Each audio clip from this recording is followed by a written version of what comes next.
Eh,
Assalamualaikum warahmatullahi wabarakatuh. Waalaikumsalam warahmatullahi wabarakatuh. Bismillahirrahmanirrahim. Alhamdulillahirrahmanirrahim. Wassalamu ala asyrafil anbiya'i wal mursalin. Sayyidina wa maulana Muhammadin wa ala alihi wa sahbihi ajma'in. La haula wala quwwata illa billahil aliyyil azim. Amma ba'du. Mari kita mulai pertemuan pada pagi hari ini dengan membaca basmalah bersama. Bismillahirrahmanirrahim.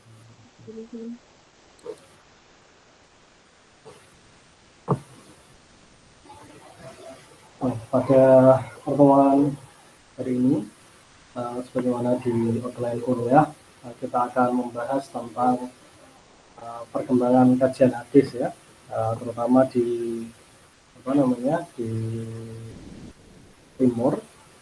Ini kita mengacu kepada kitabnya Ibnu Shalah, yaitu Ma'rifatul Anwa'il Ulumil Hadis, halaman 5-11.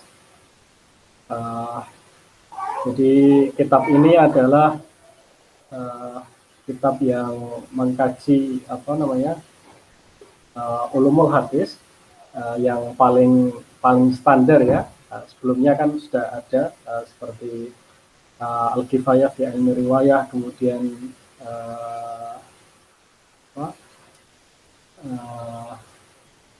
ya yang satunya juga tentang ulumul hadis ya oleh Al-Khatib Al-Baghdadi. Kemudian nanti ada Ma'rifatul Ulumul Hadis ya oleh Al-Hakim, kemudian nanti disistematiskan dan ditata ya dengan rapi oleh Ibnu Shalah. Jadi Anwa' Ulumul Hadis ini atau Muqaddimah Ibnu Shalah ya, terkenal dengan Muqaddimah Ibnu Shalah, ini menjadi rujukan banyak ulama di dalam perkembangan hadis. Jadi dari Ma'rifatul Ulumul Hadisnya karya Al-Hakim yang berjumlah sekitar 40-an, nanti kemudian ditambah lagi oleh Ibnu Shalah ya menjadi sekitar 50-an. Ya, kenapa kitab ini penting dalam perkembangan kajian hadis? Karena dari kitab ini kita akan menemukan perkembangan hadis dari masa ke masa ya, baik itu yang berupa ilmu hadis yang diroyah ya, riwayah ya, maupun diroyah yang isnadiyah maupun yang diroyah yang matni. Ya, kita lihat misalnya ini kitabnya.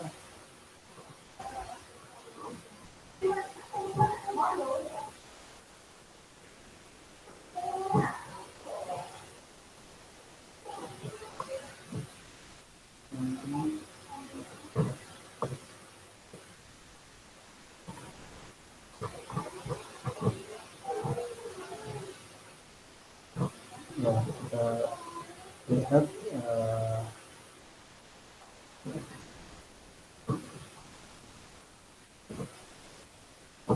ya ini misalnya ya di mukaddimah ya, kita lihat hadza wa inna ilmul hadis min afdalil ulum al-fadilah.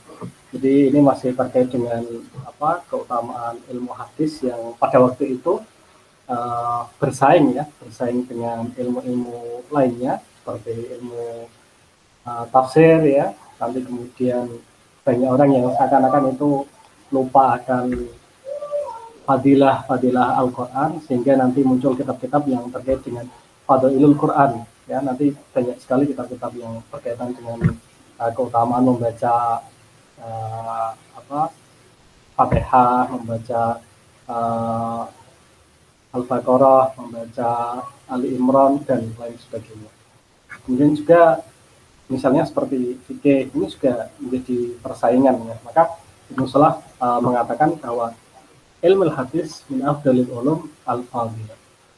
Ya wa anfa'un kunun an-nafi'ah yuhibbu dzukuru rijal wa latihim ya.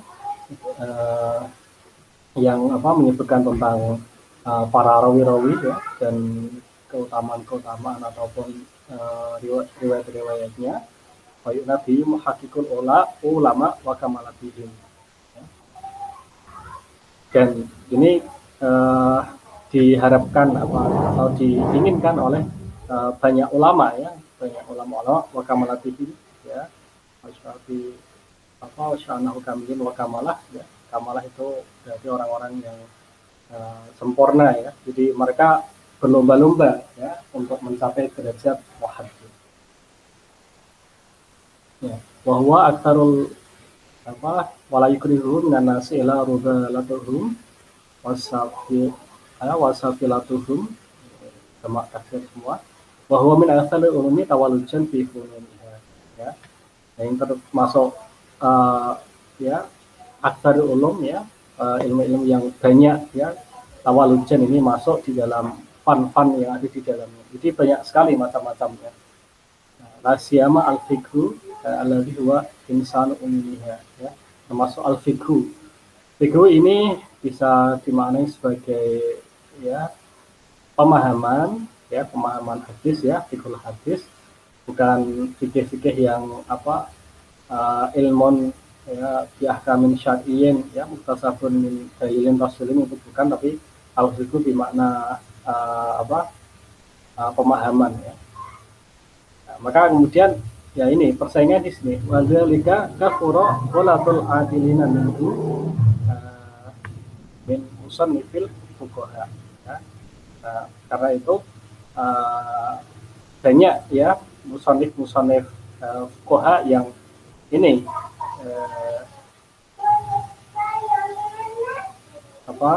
yang tidak mau mengkaji, karena dalam fikih itu kan yang penting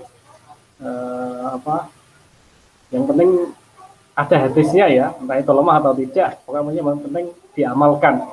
Maka standarnya mereka lemah pun ya itu masih bisa diamalkan, khususnya di dalam fadhilul a'mal.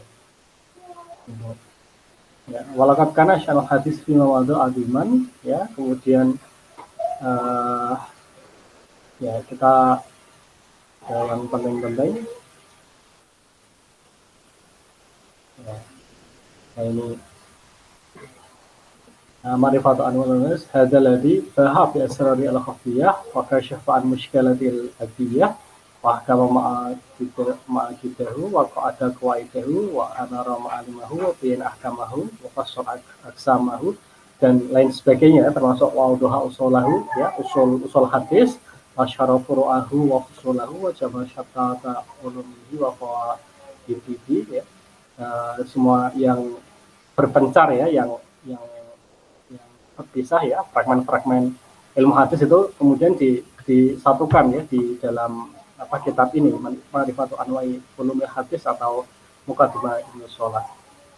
Nah, kemudian dia menyebutkan beberapa macam ya anwa ya di dalam ulumul hadis ya. Ini dimulai dengan ma'rifatus shahih, ini kategori dirayah ya. Nah, dirayah, kemudian nanti suara saya terdengar ya?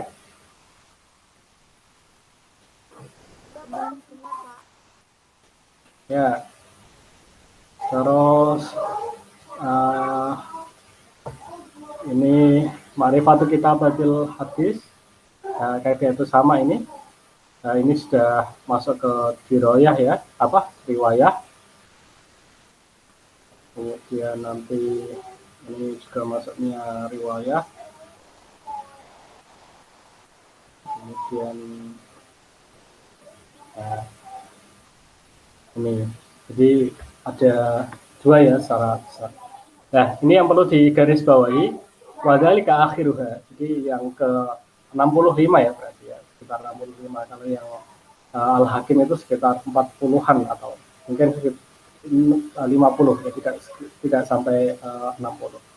Walaisa bi akhiril mungkin fi dzalika ya, dan ya itu bukan akhir kemungkinan, artinya ini bukan yang terakhir ya, yang macam ke 65 ini. Fa'innahu ya, fa'innahu ini balik ya, qabilun tanwi bila ma la yufsa. Jadi ilmu hadis itu sebenarnya berkembang ya, qabilun tanwi bila ma la yufsa itu sampai ini tak terbatas. Ya, tak terbatas. Jadi ilmu hadis itu bisa terus dikembangkan ya. Bahkan ini sebelumnya mungkin tidak ada yang ya, ini misalnya kita lihat tidak ada ma'rifatu malam yarwi anhu ila rawin wahidin wa ila rawin wahidun ya. Ini kan belum ada ya di kitab-kitab sebelumnya, tetapi ini kemudian menjadi penting ya, terutama untuk nanti ketika kita ya terkait dengan common link atau kita terkait dengan status-status yang ahad atau mutawatir, ini sangat penting, dan ini bisa berkembang nanti dengan berbagai teori, berbagai kajian baik ilmu sosial maupun ilmu yang non sosial ya, ilmu sains misalnya, itu juga nanti bisa berkembang ke arah sana. Ya, jadi itu ya statement dari ilmu sholat. Ya.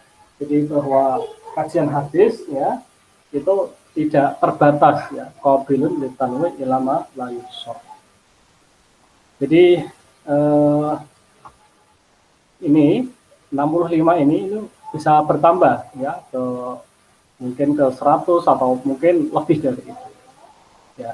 Tetapi sayangnya setelah Ibnu Shalah ini, termasuk misalnya penyempurnaan muqaddimah ini oleh An-Nawawi misalnya di dalam At-Taqrib wa Taisir li Ma'rifati Sunanil Bashir An-Nazir, itu ya hanya 65, tidak ada perkembangan apa-apa. Atau kita lihat misalnya di Syarah Taqrib Nawawi ya, di dalam Tadribur Rawi ya, Syarah Taqrib Nawawi oleh Asyuti, ini juga masih 65. Jadi tidak bertambah, dan ya ini sangat disayangkan ya, padahal perkembangan kajian hadis itu harusnya berada di masa-masa ya ulama-ulama besar itu, termasuk di masa Imam Nawawi kemudian Imam Suyuti ya, itu kan harusnya bertambah. Ya. Kenapa harus qabilun litanwi?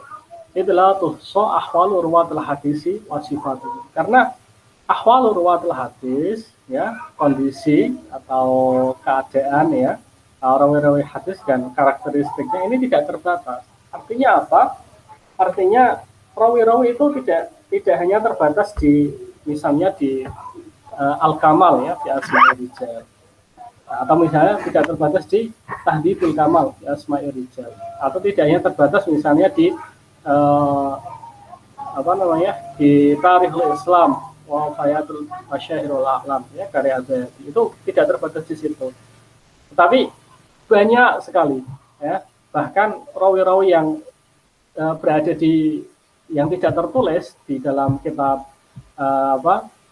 Tahdhibul Kamal ya, atau misalnya di kitab-kitab Athiqat atau Ad-Du'afa wal Matrukun itu seharusnya ya tidak terbatas di situ. Banyak rawi yang tidak ada di dalam kitab tersebut. Ya, maka inilah tuhsa ahwalur watul hadisi wa sifatuhu. Ya, ini menyebabkan apa?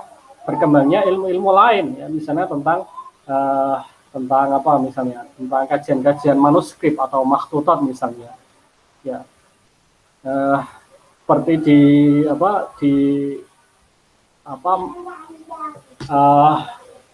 perpustakaan ini ya di Kairouan ya, Universitas Kairouan itu banyak sekali tentang apa rawi-rawi atau hadis-hadis yang itu tidak muncul sebelumnya ya, termasuk misalnya guru-gurunya, misalnya Ibnu Abdul Bar ini kan banyak sekali punya guru-guru yang itu ternyata tidak ada di dalam kitab-kitab ya, kalau Tahdhibul Kamal kan khusus Kutubus Sittah ya.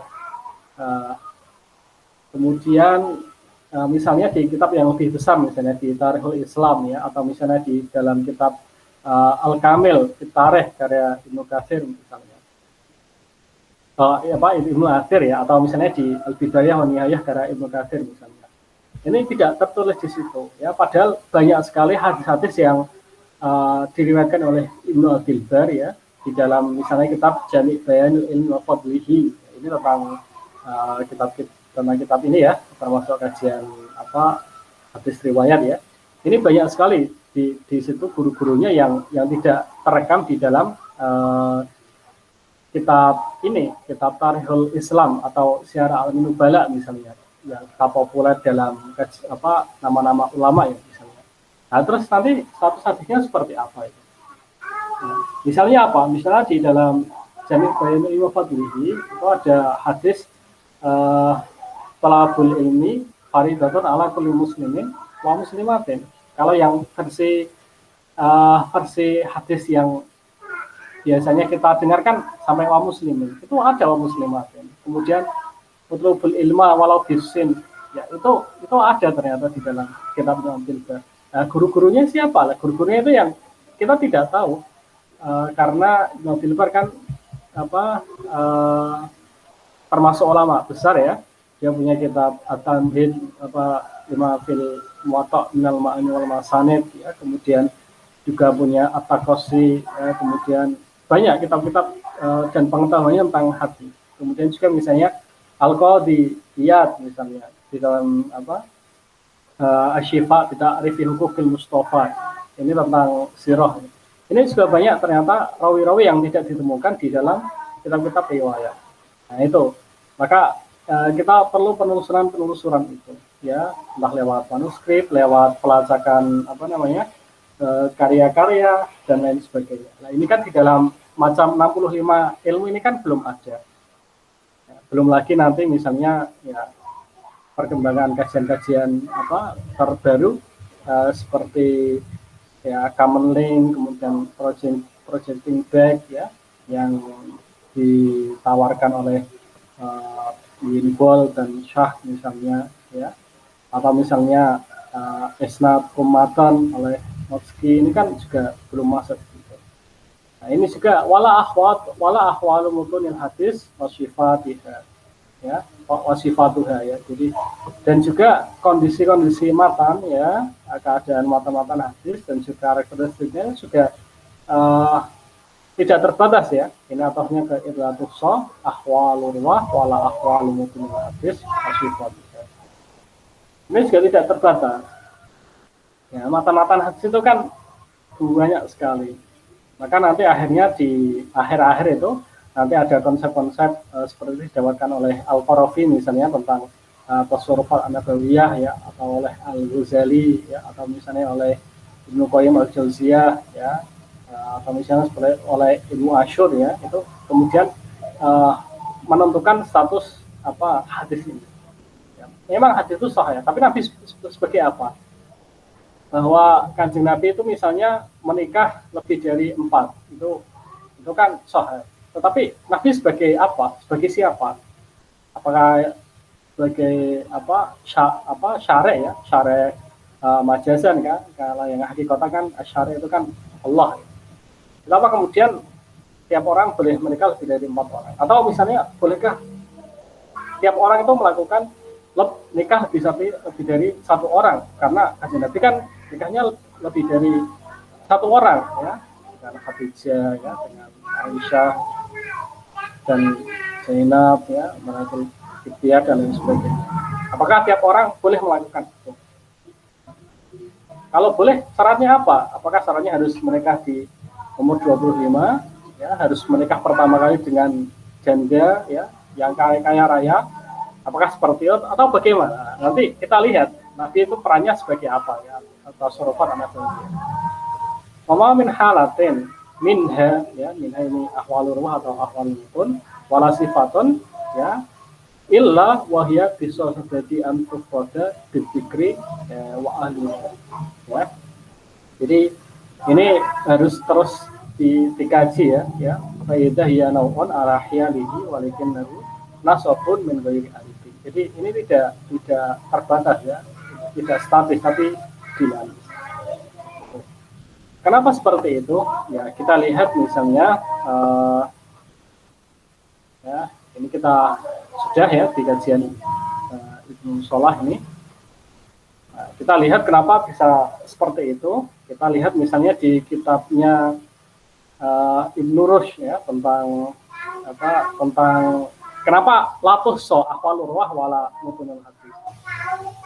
Ibnu Shalah itu mazhabnya apa? Ya kalau tidak ke Syafi'iyah ya ke Hanafiyah ya. Tapi yang jelas bukan mazhabnya Ibnu Rushd ya, bukan mazhab Maliki. Ya. Tetapi ini kita lihat kutipan Ibnu Rushd ya di dalam Hidayatul Mustahid.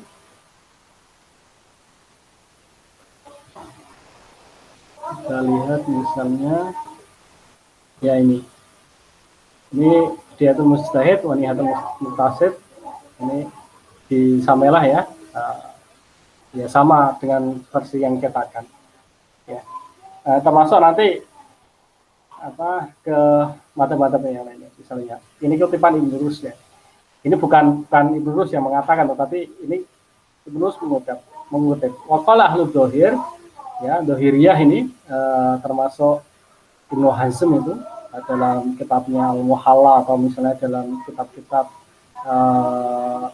Al-Ihkam ya, Usul Ahkam misalnya, yang mengatakan al-qiyasu bisyar'i batilun ya. Qiyas di dalam syar'i. Jadi ini menyindir mazhab Syafi'i ya, dan orang-orang yang menggunakan qiyas.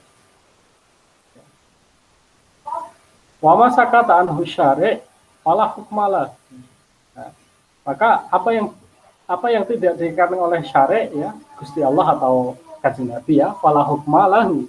Ya, maka tidak ada hukum, enggak usah dikiaskan. Wa dalil akli yasyhadu bi thubutihi ya. Dalil-dalil akli ya, dalil-dalil rasionalis itu yasyhadu bi thubutihi, bahwa ada ya tentang ini sakatan syar. Jadi bisa sebenarnya dirasa itu bisa. Kenapa seperti itu? Wadalika annal waqa'i ya bainal ashhasil anasi ya, bahwa peristiwa realitas yang ada di sekitar kita itu ghairu mutanahiyah, selalu berkembang ya, tidak terbatas. Ya. Mungkin sama kasusnya ya, misalnya sama-sama tidak bisa seperti kuliah ini, tidak bisa tatap muka. Karena apa? Karena pandemi. Karena pandemi ini juga nanti bermacam-macam ya. Karena mungkin misalnya karena tidak di Jogja ya, ditambah lagi karena tidak ada temannya di kos ya, karena ditambah lagi orang tua tidak bisa bekerja sehingga harus pulang ke rumah ya. Itu dari satu kasus ya, itu dari satu realitas pandemi itu ghairu mutanahiyah dan lain sebagainya. atau misalnya dia harus bisnis di rumah ya karena apa kuliah juga nyantai misalnya tidak terlalu banyak tugas nih. Kemudian ini realitasnya baru mutanahiyah. Tetapi wan nusus ya wal af'al wal iqrarat mutanahiyah. Teks ya, teks yang ada itu teks-teks keagamaan ya, teks Quran, hadis, kitab ya. Wal af'al wal iqrarat itu mutanahiyah. Perbuatan-perbuatan ketetapan ya terkait dengan misalnya di dalam hadis ya yang apa fi'li maupun takriri itu mutanahiyah. Itu terbatas ya. Ya yang disalahkan kan Nabi ya itu terbatas. Terbatas apa dengan ruang ya. Kanjeng Nabi di Mekah Madinah terbatas dengan waktu pada abad ke-7 ya Miladiyah ya, abad ke-1 Hijriyah misalnya. Dan terbatas apa namanya? Teksnya juga. Nah, yang terekam sama tidak terekam itu kan banyak yang tidak terekam ya. Ada yang terekam itu kan hanya berapa ratus ribu.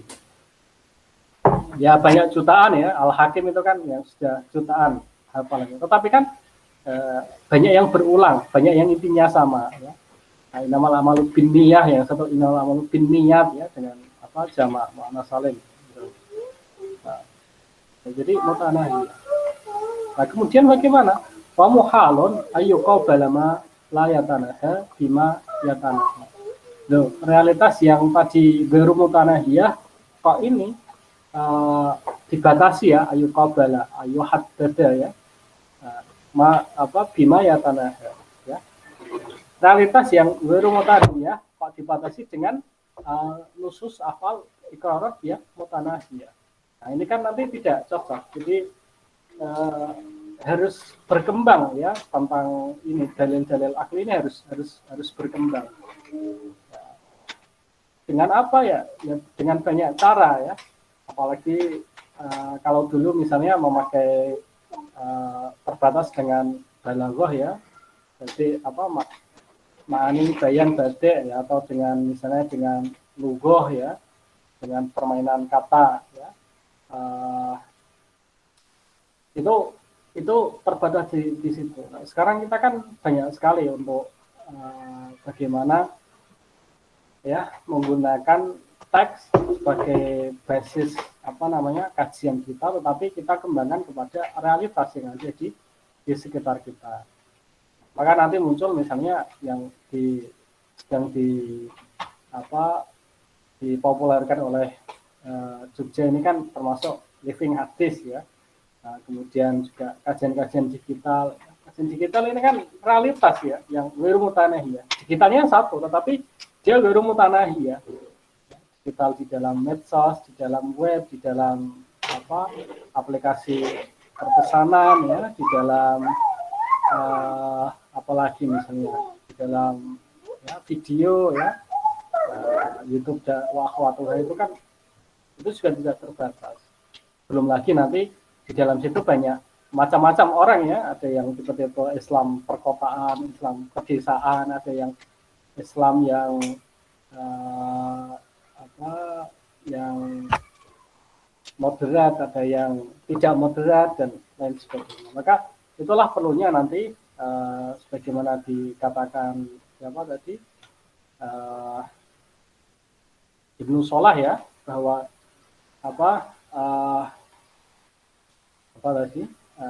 bahwa ya kainahu qabilun litanwi ila ma yusa. Jadi ini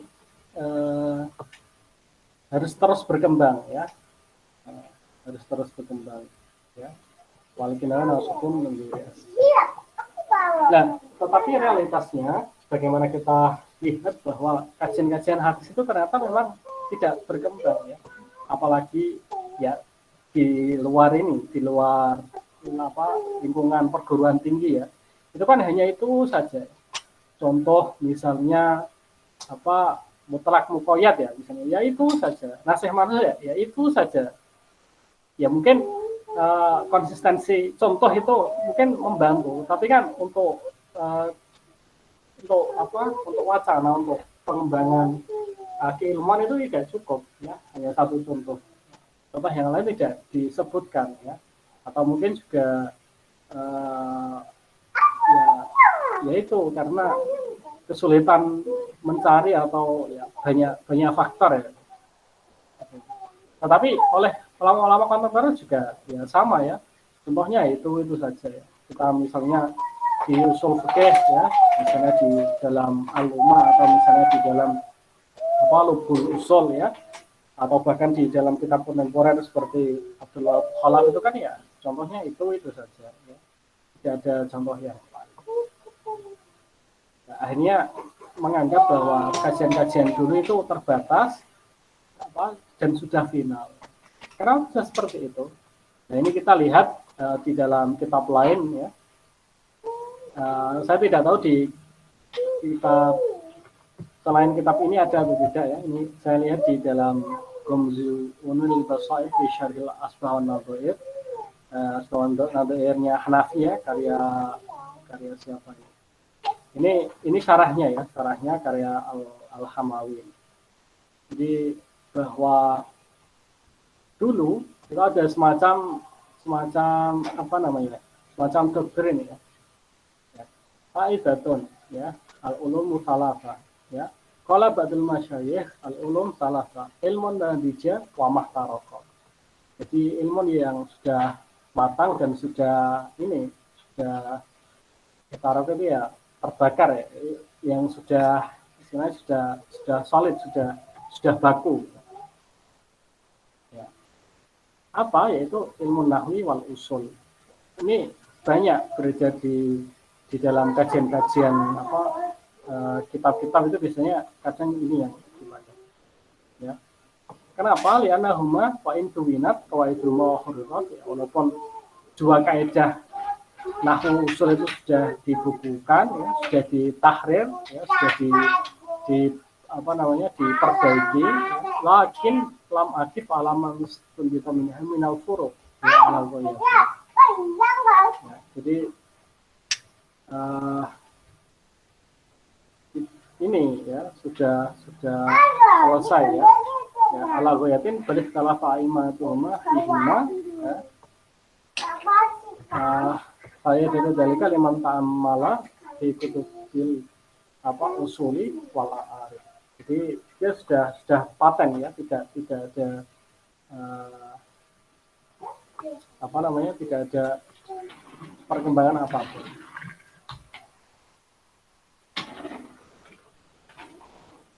Ya. Tapi ini mahtaroko ya, dia sudah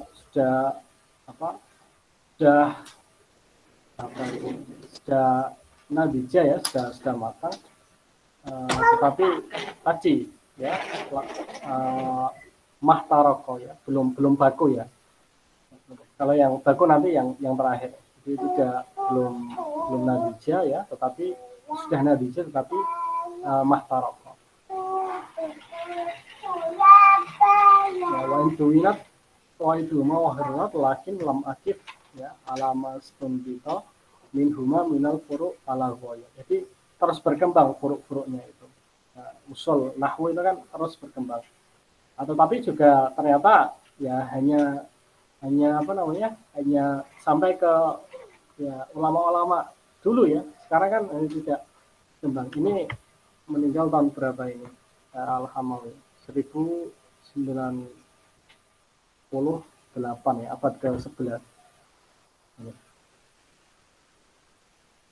Nah, kalau Hanafi mungkin terus berkembang ya, karena banyak mengandalkan rasionalitas ya, ya menggunakan riwayat juga, tapi al-aklinya juga dominan. Gitu. Kemudian ilmu nadijah ilmu la najika walah taraka wa ilmu bayan wa tafsir ya. Jadi belum matang dan belum baku ya. Kenapa? Ama ilmu bayan baina rijil al-dogi fala goya ta'ala ikhtilafin nasib gitu. Kalau ilmu bayan ya, bayan ini kan cabang dari balaghah ya.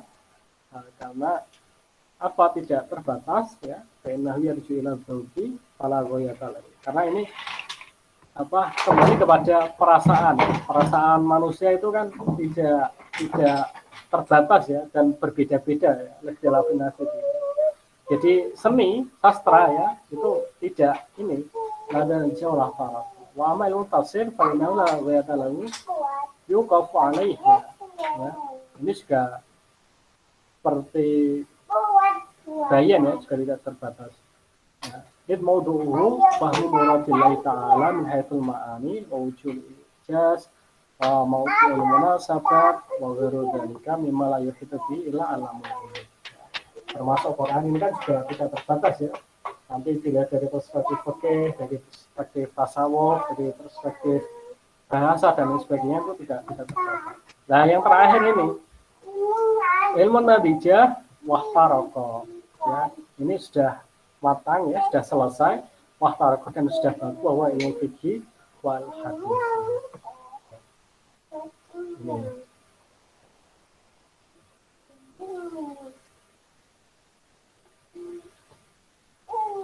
Nah ini qala ba'dul fudala fa innahuma balagha nihayatal maqsud minhuma wa huwa bayanul halal wal haram ma yatabarulahuma syar'an wal kitab wa sunnah. Jadi sudah selesai oke sama ya, jadi artinya tidak perlu berkembang ya, sudah selesai tentang halal haram itu. Kemudian nanti hadis juga seperti itu ya, ilmu hadis, ilmu fikih itu sudah ya, tujuannya ya ini untuk bayanul halal haram ya, kemudian ma'ama itu baru lalu syar'an dan kita biasa. Nah inilah yang termasuk yang menyebabkan nanti bahwa ya fikih sama ilmu fikih ya sama ilmu hadis ya sudah selesai ya di masa lalu ya, sudah tidak bisa dikembangkan ya, istilahnya seperti apa ya, seperti orang makan pakai sendok ya. Sendok itu kan tradisi orang ribuan tahun yang lalu ya, ribuan tahun yang lalu, tapi masih kita pakai sampai sekarang. Itu seperti itu istilahnya. Jadi karena bayanul halal haram ya itu sudah selesai.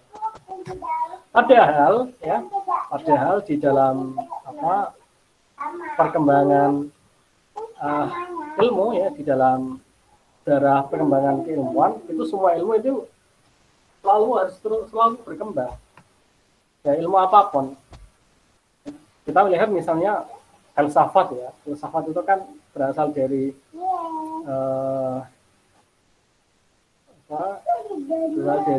ini ya, rasionalisme Plato ya, kemudian nanti ke empirisisme Aristoteles, kemudian nanti berkembang lagi, nanti kemudian ada aliran ya misalnya seperti strukturalisme, kemudian nanti setelah itu nanti juga berkembang menjadi poststrukturalis, ya, nanti ada hermeneutika, nanti ada post hermeneutik dan lain sebagainya. Karena apa? Karena dialektika keilmuan ya, dari tesis, antitesis, kemudian sintesis itu terus berkembang. Ya, ilmu saya juga seperti itu. Jadi fisika itu tidak hanya terbatas pada pada gravitasi Newton, berkembang terus. Ya. Nanti kepada relativisme Einstein misalnya, kemudian nanti berkembang lagi ke fisika kuantum ya, yang kuantum itu kan tidak jelas ya, jadi tidak seperti gravitasi Newton yang barang dari atas itu turun ke bawah karena gravitasi, tapi kalau kuantum kan tidak, jadi elektron ditembakkan itu dia tidak lurus, tidak ke samping atau ke kanan, tapi ke semua arah. Sama nanti juga biologi dan kimia juga seperti itu. Nah, oleh karena itu yang ditawarkan musolah ini seharusnya juga istilahnya ya tidak asing ya dalam kajian-kajian keilmuan apapun ya, termasuk nanti tidak ada lagi pembagian tadi tentang al-ulum salasa tadi, ada yang nadijah wa mahtaroko, ada yang nadijah wa taroko, ada yang yang la nadijah wa lahtaroko, itu tidak ada seperti itu. Semua ilmu ya berkembang, tafsir, hadis, ya, qiraat dan lain sebagainya. Ya. Nah, tinggal bagaimana orang ketika mau mengembangkan keilmuan itu. Karena kalau mau membuat perkembangan dalam keilmuan itu kan biasanya dikritik, ya, disalahkan, dicemooh dan lain sebagainya. Nah, termasuk misalnya awal-awal munculnya hermeneutik dalam kajian Quran, itu kan banyak orang yang mengkritik. Munculnya living hadis juga sama seperti itu. Tapi itu ya proses keilmuan seperti itu. Orang dulu ketika Einstein mengatakan bahwa ukuran tentang relativisme itu ya, jadi massa sama dengan apa itu kan juga sama seperti itu. Karena apa? Dia menolak teori besar di dalam fisika, yaitu gravitasi Newton. Maka teori-teori besar yang sudah mapan itu yang dikatakan sebagai normal science, ya, ilmu-ilmu yang normal itu kemudian nanti akan mengalami anomali, ya, perubahan-perubahan. Dari mana perubahan itu? Ya kalau dari ilmu sains, ya, ilmu alam ya lewat ini percobaan di laboratorium. Kalau ilmu sosial ya lewat realitas, ya, lewat realitas yang berkembang di masyarakat, sehingga nanti diuji ini masih sesuai apa tidak. Nah, nanti akan muncul ilmu-ilmu yang lain, ilmu atau perkembangan ilmu itu sendiri. Ya, jadi nanti menjadi ilmu-ilmu yang revolusioner, ya, atau revolutionary science. Kemudian nanti yang ilmu revolusioner ini nanti setelah mapan nanti menjadi normal science. Kemudian nanti ada anomali lagi. Anomali itu ini ya, perubahan-perubahan terkait ilmu itu, ya. Jadi entah sedikit atau banyak, ya. Kalau sedikit nanti menjadi banyak, kalau banyak nanti ketika diuji, ya, dibuktikan itu nanti akan ini ya, akan terpatahkan, ya, teori-teori yang lama. Jadi sehingga nanti berkembang lagi, ya, termasuk misalnya tentang ini ya, kegilaan, ya. Kegilaan itu kan kalau dalam psikologi ya orang dikatakan gila ketika dia misalnya sesuai standar psikologi, ya, misalnya dia tidak bisa merasakan dirinya sendiri atau dia tidak, tetapi itu subjektif, itu kan penilaian orang lain. Nah, penilaian objektif kalau dirinya sendiri ya dia tidak mau dikatakan gila. Maka itu nanti muncul aliran poststrukturalalis, ya, seperti Foucault itu yang mengatakan ya orang kalau mau mendefinisikan ya harus mendefinisikan dirinya sendiri. Clifford Geertz itu kan mendefinisikan orang Jawa, ya, menurut pandangannya dia sendiri. Itu tidak boleh, itu subjek, ya, yang mendefinisikan ya nanti orang Jawa itu sendiri. Apalagi ternyata setelah di lapangan, ya, kategori santri, abangan, pria itu kan tidak ini, ya, tidak konsisten, ya. Artinya santri itu kategori keagamaan, pria itu kategori mineral. Ya, kok bisa dijadikan satu, ya. Kalau kategori berdasarkan apa, ya, keagamaan, ya cuma santri abangan, ya, atau umum, ya, bukan abangan, ya, umum. Kalau ningrat ya nanti ada berjuis, ada proletar dan lain sebagainya. Dan juga nanti ya penelitian orang itu kan terutama setelah Perang Dunia itu kan banyak wacana-wacana kolonial, ya, atau wacana penjajahan. Jadi orang meneliti itu ya tujuannya untuk mencari kekurangan atau untuk melakukan indoktrinasi terhadap suatu daerah, ya. Termasuk proyek-proyek orientalisme itu kan untuk mencari kelemahan, ya. Pokoknya yang penting tidak setuju, ya. Dengan apa, ya, dengan statistika, dengan pembuktian manuskrip dan lain sebagainya. Mereka tidak asal mengatakan tidak setuju, tapi mereka punya argumen yang itu seakan-akan itu benar, ya. Tetapi karena mereka berasal dari sudah mempunyai postulat, mempunyai anggapan dasar bahwa hadis itu palsu, maka ya sudah, semua harus dikatakan palsu. Bagaimanapun caranya, termasuk misalnya nanti kita akan bahas misalnya nanti dalam Wansbrough itu mengatakan bahwa hadis itu tidak ada bukti tertulisnya, kan nggak ada ya, berarti kan palsu ya. Sejak zaman Nabi sahabat itu kan nggak ada bukti tertulisnya, nah itu palsu. Nah, kenapa nggak bisa harus tertulis? Kita lihat misalnya peradaban Mesir, ya, peradaban Persia, ya. Kalau Persia kan 400-an tahun sebelum Kanjeng Nabi ya. Misalnya kita lihat yang lebih lama, ya, peradaban Sumeria misalnya. Nah, Sumeria itu sekarang masuk wilayah Irak ya. Itu kan 4000 tahun sebelum Masehi sudah punya tulisan, sudah punya sistem administrasi, sudah punya ritual, sudah punya budaya ya. Masuk orang Arab yang baru abad ke-7 setelah abad 7 Miladiah Masehi kok tidak punya tulisan, itu bagaimana ya? Orang Romawi aja yang belum Masehi aja punya koin, punya tulisan dan lain sebagainya. Ini kok masa Kanjeng Nabi abad 7 kok enggak punya tulisan, itu kan itu termasuk yang diprotes ya. Masuk akal ya. Ya, ada bukti empirisnya. Mana tulisan? Itu Bukhari Muslim. Muslim itu kan abad keberapa? Abad ke-3 kan, sama setelah Kanjeng Nabi meninggal. Gitu. Ya.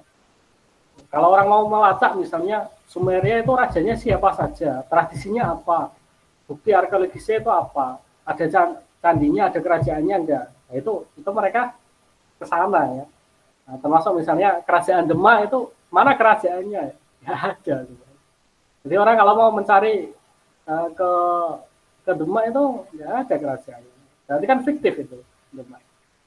Nah, seperti itu, logikanya seperti itu. Karena apa? Mereka anggap pada dasarnya ya itu wacana-wacana kolonial itu yang menjajah dan menguasai tradisi orang lain. Kalau sudah percaya dengan argumen-argumen itu ya nanti tinggal diarahkan. Jadi ya ilmu itu ya tidak bebas nilai ya. Ilmu yang bebas nilai itu ya ilmu yang harus dibuktikan apakah dia membawa manfaat kepada masyarakat atau tidak. Kalau ya nilainya nilai kolonial, nilai subjektif untuk tujuan pribadi atau tujuannya kepentingan kelompok, ya tidak ada bebasnya. Termasuk ilmu hadis kan juga, yang ilmu sholahin kan juga ilmu hadis ya, yang sunni ya, tapi ya dia masih mendingan ya, maksudnya bahwa dia tidak menafikan kajian-kajian yang lain. Itu ya tentang materi kita, perkembangan kajian. Oke, ada tambahan atau ada pertanyaan? Silahkan.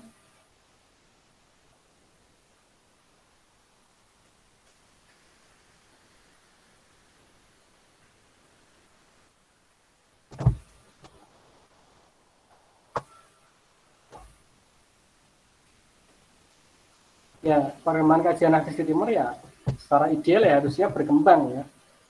Tapi ternyata realitasnya seperti itu. Selain musola ya mandek ya. Mandek.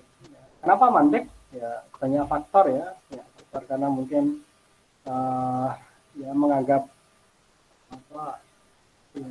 orang-orang terdahulu itu sudah menyelesaikan itu ya, sudah paling tahu ya. Kalau kita di pesantren misalnya punya kaidah al-fadlu lil muqtadi wa in ahsana al muqtadi. Ya, jadi keutamaannya bagi orang pendahulu kita ya, sebelum kita ya, wa in ahsana al muqtadi. Ya. Walaupun orang-orang setelahnya itu melakukan hal yang lebih baik ya, yang lebih baik.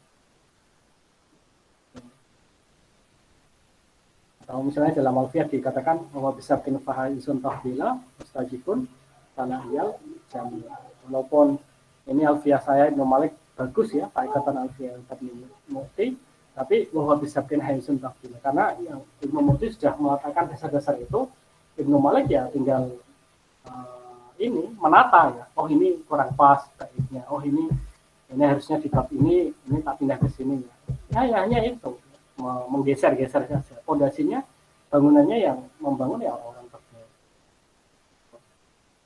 Memang apa ya, pasca abad ke-3, abad ke-4 itu perkembangan akademik dalam kajian Islam memang agak terhambat ya, apalagi senjata paling ampuh itu kan ya, sebagaimana sering dikatakan oleh Ibnu Taimiyah dan Ibnu Qayyim kan, bid'atun ya, Aisalahu aslon ala aslalah ya, kemudian apalagi ya, weru muafik di syariah, di sunnah atau di Quran, itu kemudian semuanya orang takut ya, orang takut, semua dikatakan gitu. Kalau sekarang itu ya istilahnya teroris ya, kalau kita misalnya mau nulis status apa dikatakan teroris ya, dikatakan liberal itu kan kita takut, wah mending nggak usah. Akhirnya kan semuanya terpendam di dalam pikiran kita ya, kaku ya, akhirnya itu berkembang tapi di dalam diri kita, nggak berkembang ke orang lain, tidak bisa dimanfaatkan. Padahal ilmu pengetahuan itu ya harus ditulis ya, harus disistematiskan, harus didiskusikan, diwacanakan, harus dibuat diskusi dengan ya komunitas akademik itu. Jadi sedikit-sedikit sudah ya itu ya, tidak sesuai ya. Padahal mereka mengatakan bid'atun ya, secara dalam artinya kamu harus ikut saya. Gitu. Karena apa? Yang benar itu saya. Ibnu Qayyim al-Jauziyah misalnya, itu kan tidak setuju dengan tasawuf, tapi dia mengarang tasawuf sendiri. Ya. Tasawufnya kan Madarijus Salikin, Baina Manazili, iya kana budu, wa iya kana stain. Padahal Ibnu Qayyim itu ya nganut ini dari manazilnya siapa itu, Manazilus Sairin itu kemudian diperbaiki, dikembangkan oleh Ibnu Qayyim. Itu yang sama kata Rasulullah. Bedanya itu Ibnu Qayyim menyertakan Quran hadis. Kalau di dalam tasawuf ya, misalnya tasawufnya siapa misalnya yang awal-awal misalnya Al-Haris Al-Muhasibi itu kan jarang sekali ada Quran hadisnya. Apalagi di dalam apa namanya at-ta'aruf li madhabi ahli tasawuf al-Kalabadi itu kan kutipan ulama semua itu ya. Misalnya az-zuhdu huwa antashab di goyrika ya. Zuhud ya kamu ketika tidak pengen yang lain, tidak pengen yang dimiliki orang lain, itu namanya zuhud. Oh ini kan nggak ada di dalam Quran hadis, nggak ada itu. Adanya ya itu ya adanya ya misalnya di dalam Quran ya, misalnya walal akhiratu khairul laka minal ula, akhirnya dikatakan menjadi perkataan ya, misalnya ulama sufi menjadi itu antashad sudu antashad figurika misalnya. Apalagi Al-Hikam itu kan semuanya nggak ada ayat Quran. Misalnya salah satu kaidah ya, kaidah hikam itu misalnya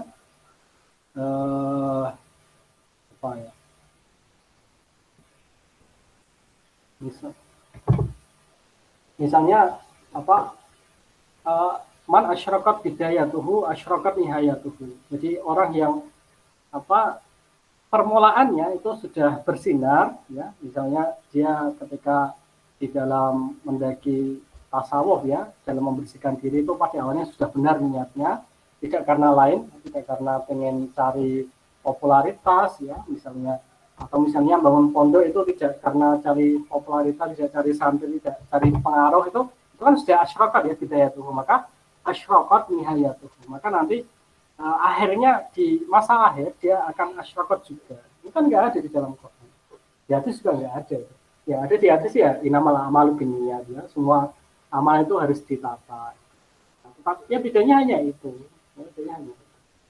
Maka ya akhirnya nanti muncul tasawuf syar'i sama tasawuf baru syar'i. Syar'i ya yang modelnya Ibnu Qayyim itu ya juga kan punya kitab apa Rawdatul Muhibbin, punya kitab apa lagi dan ya itu ya akhirnya nanti ya orang mengatakan bid'ah ya dia punya tujuan tersendiri, dia punya motif di balik itu ya, entah itu motifnya memang lillahi ta'ala atau motifnya memang pengen mencari pengaruh dan lain sebagainya.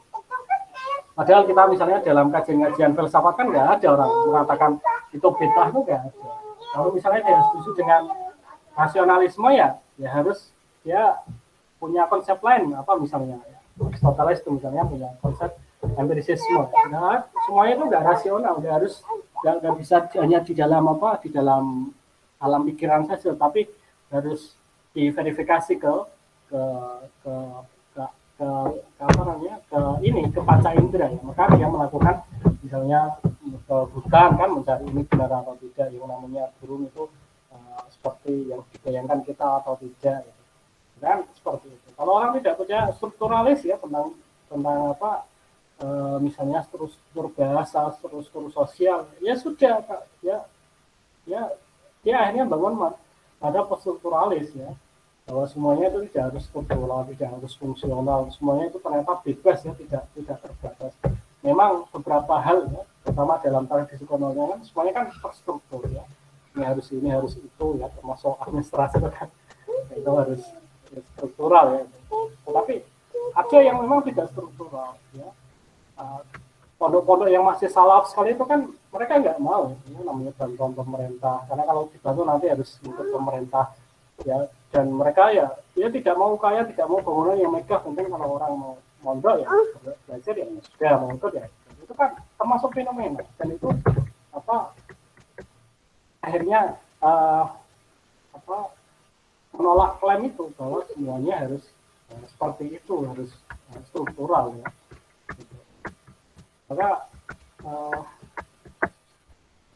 Maka kajian-kajian hadis ya akhirnya karena ya didominasi misalnya oleh terbitan-terbitan Saudi Arabia ya, kemudian nanti ada misalnya Shahahu Albani, Shahahu Ibnu Utsaimin, Shahahu Bin Baz, akhirnya semua orang merujukan ke sana, padahal masalah tasawuf tadi itu kan istihadi ya, istihadi. Mungkin dikatakan siapa namanya Al-Albani mungkin benar ya, tetapi kan mungkin tidak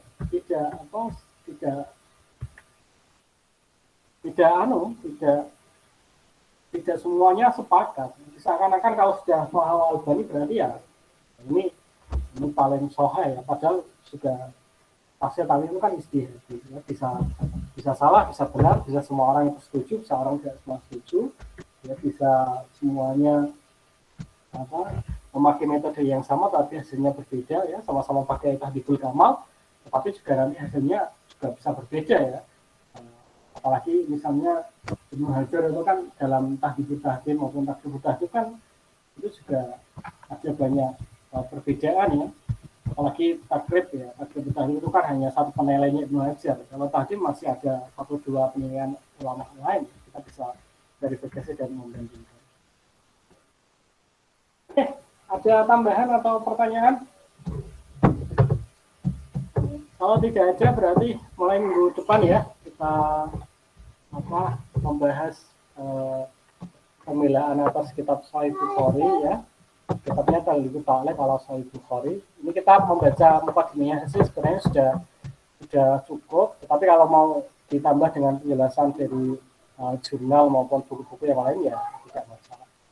Ya silahkan nanti ditentukan siapa yang presentasi ya, 1 atau 2 orang, kalau 1 orang kurang cukup ya, nanti tidak usah membuat makalah ya, nanti presentasi saja ya, mau buat PowerPoint atau tidak terserah, pokoknya yang penting bisa memahami teks yang kita kaji. Oke ya, kalau tidak ada tambahan, tidak ada pertanyaan, mari kita akhiri pertemuan kita dengan membaca hamdalah bersama. Alhamdulillahirabbil alamin. Sampai jumpa di pertemuan yang akan datang. Assalamualaikum warahmatullahi wabarakatuh. Waalaikumsalam warahmatullahi wabarakatuh. Terima kasih Pak.